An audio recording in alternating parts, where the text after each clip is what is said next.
Allez,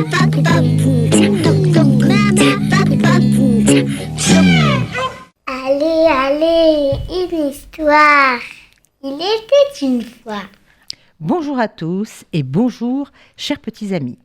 Aujourd'hui, l'enfant qui n'avait jamais vu une fleur.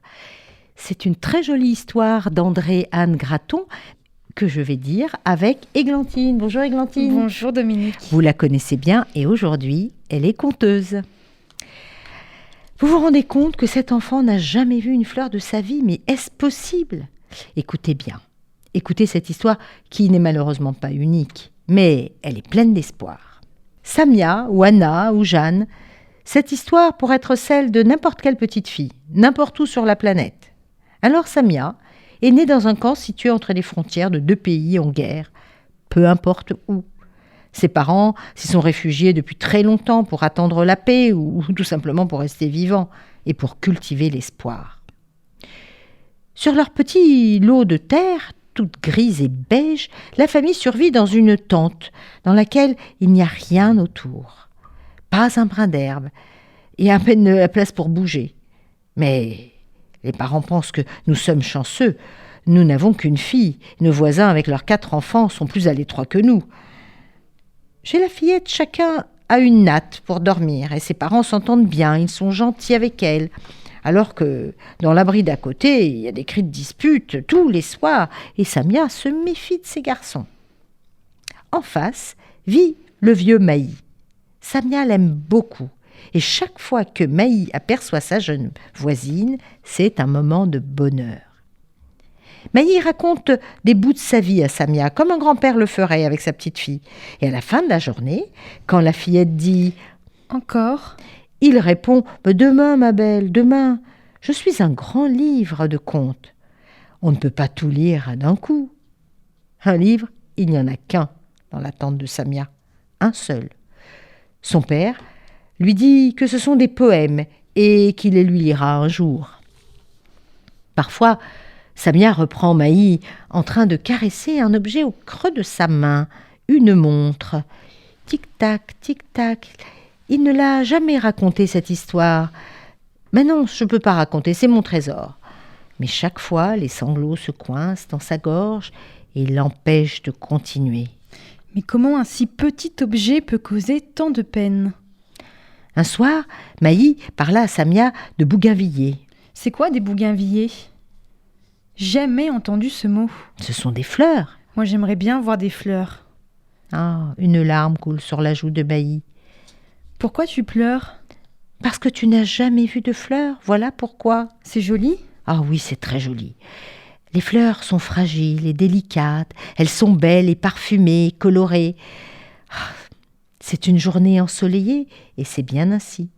Le soleil passe les frontières et ça, les soldats n'y peuvent rien. Le lendemain matin, Samia bombarda sa mère de questions, qui n'arrive pas à trouver les mots justes. Elle parle si peu souvent de beauté. Et elle finit par résumer ainsi. Les fleurs, ce sont les poèmes de la nature. Depuis que le vieil homme lui a parlé de bougainvilliers, la curiosité de Samia est sans borne. Maï, parle-moi encore de tes fleurs. On en trouve de toutes les couleurs, de toutes les tailles, de toutes les formes. Elles grandissent et grandissent, attirées par le soleil.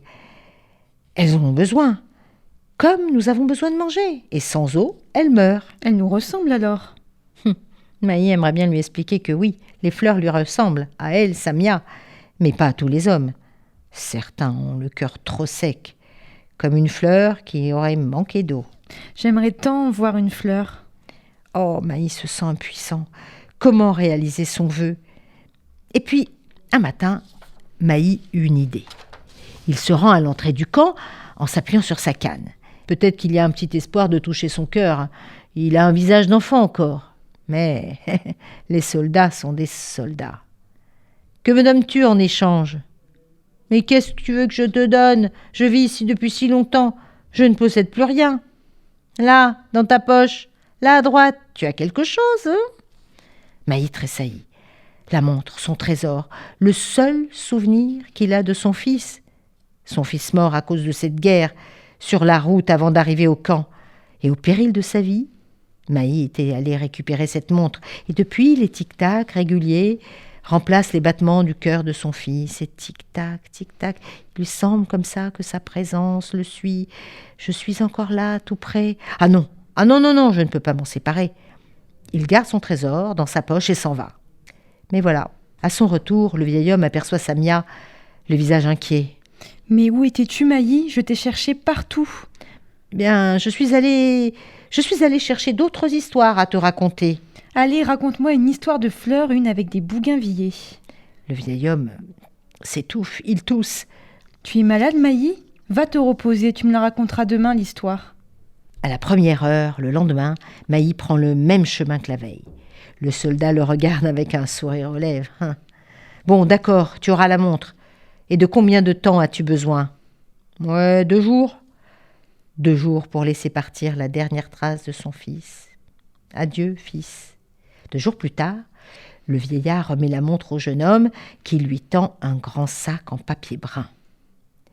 Maï l'ouvre et repart les épaules droites pour ne pas donner au soldat la satisfaction de l'avoir vu accablé d'avoir donné la montre de son fils. Où as-tu pris ce sac ? Qu'est-ce qu'il y a dedans ? La petite sautille autour de lui, sans s'arrêter de marcher. Maï lui dit « Allez, viens chez moi !» Et voilà un bougainvillier. La petite fillette pleure et rit de joie. Samia court chercher ses parents. « Papa, maman, venez voir des fleurs. Oh, c'est tellement beau !» Entre les 2 bras frêles, Samia tend le pot de terre cuite dans lequel sont plantées les premières fleurs qu'elle voit de sa vie. C'est une fleur pour cultiver l'espoir et la paix. En souhaitant que tous les enfants démunis puissent espérer une meilleure vie et rêver de justice et de liberté et voir les fleurs pousser. C'est une histoire pour tous les enfants et à cette veille de Rosh Hashanah que le peuple juif vive en paix. Au revoir à tous.